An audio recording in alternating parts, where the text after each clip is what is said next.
जय श्री राम सभी को।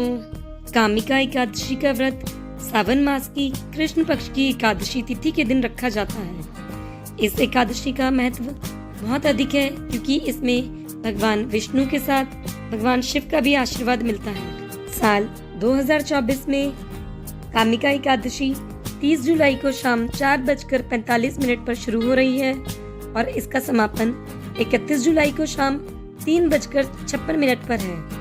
इसी कारण कामिका एकादशी का व्रत 31 जुलाई को रखा जाएगा। तो आइए जानते हैं कामिका एकादशी का महत्व एवं व्रत कथा। कुंती पुत्र धर्मराज युधिष्ठिर कहने लगे कि हे भगवान, आषाढ़ शुक्ल देव शयनी एकादशी तथा चातुर्मास्य महात्म मैंने भली प्रकार से सुना। अब कृपा करके श्रावण मास कृष्ण एकादशी का क्या नाम है सो बताइए। भगवान श्री कृष्ण कहने लगे कि हे युधिष्ठिर, इस एकादशी की कथा एक समय स्वयं ब्रह्मा जी ने देवर्षि नारद जी से कही थी।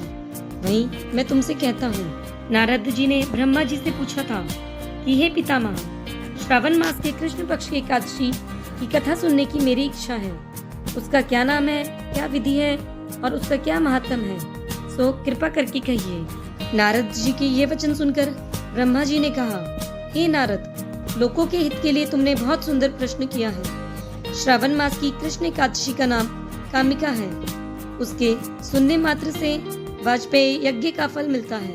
इस दिन शंख चक्र गदाधारी विष्णु भगवान का पूजन होता है, जिनके नाम श्रीधर, हरि, विष्णु, माधव, मधुसूदन है। उनकी पूजा करने से जो फल मिलता है सो सुनो।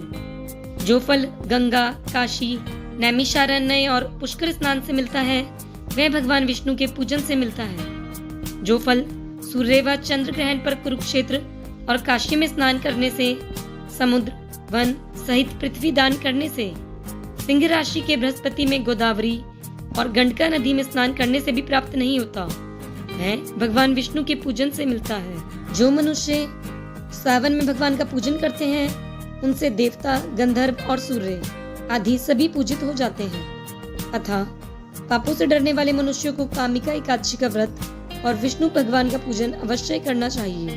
पाप रूपी कीचड़ में फंसे हुए और संसार रूपी समुद्र में डूबे हुए मनुष्यों के लिए इस एकादशी का व्रत और भगवान विष्णु का पूजन अत्यंत आवश्यक है। इससे बढ़कर पापों के नाशों का कोई उपाय नहीं है। हे नारद, स्वयं भगवान ने यही कहा है कि कामिका व्रत से जीव कुयोनि से प्राप्त नहीं होता।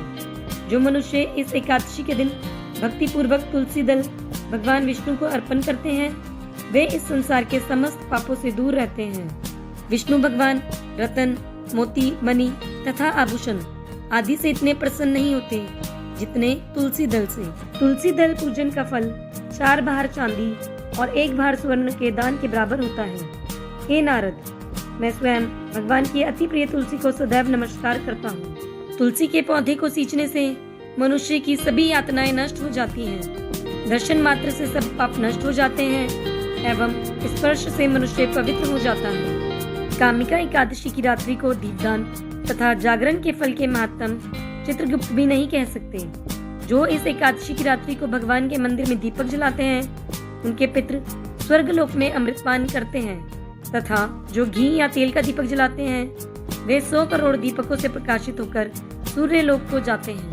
ब्रह्मा जी कहते हैं कि हे नारद, ब्रह्म हत्या तथा भ्रूण हत्या आदि पापों को नष्ट करने वाली इस कामिका एकादशी का व्रत मनुष्य को यत्न के साथ करना चाहिए। कामिका एकादशी के व्रत का महात्म श्रद्धा से सुनने और पढ़ने वाला मनुष्य सभी पापों से मुक्त होकर विष्णु लोक को जाता है। कामिका एकादशी व्रत कथा। एक गांव में एक वीर क्षत्रिय रहता था। एक दिन किसी कारणवश उसकी ब्राह्मण से हाथापाई हो गई और ब्राह्मण की मृत्यु हो गई। अपने हाथों से मारे गए ब्राह्मण की क्रिया उस क्षत्रिय ने करनी चाहिए, परंतु पंडितों ने उसे क्रिया में शामिल होने से मना कर दिया। ब्राह्मणों ने बताया कि तुम पर ब्रह्म हत्या का दोष है, पहले प्रायश्चित कर इस पाप से मुक्त हो, तब हम तुम्हारे घर भोजन करेंगे। इस पर क्षत्रिय ने पूछा कि इस पाप से मुक्त होने का क्या उपाय है।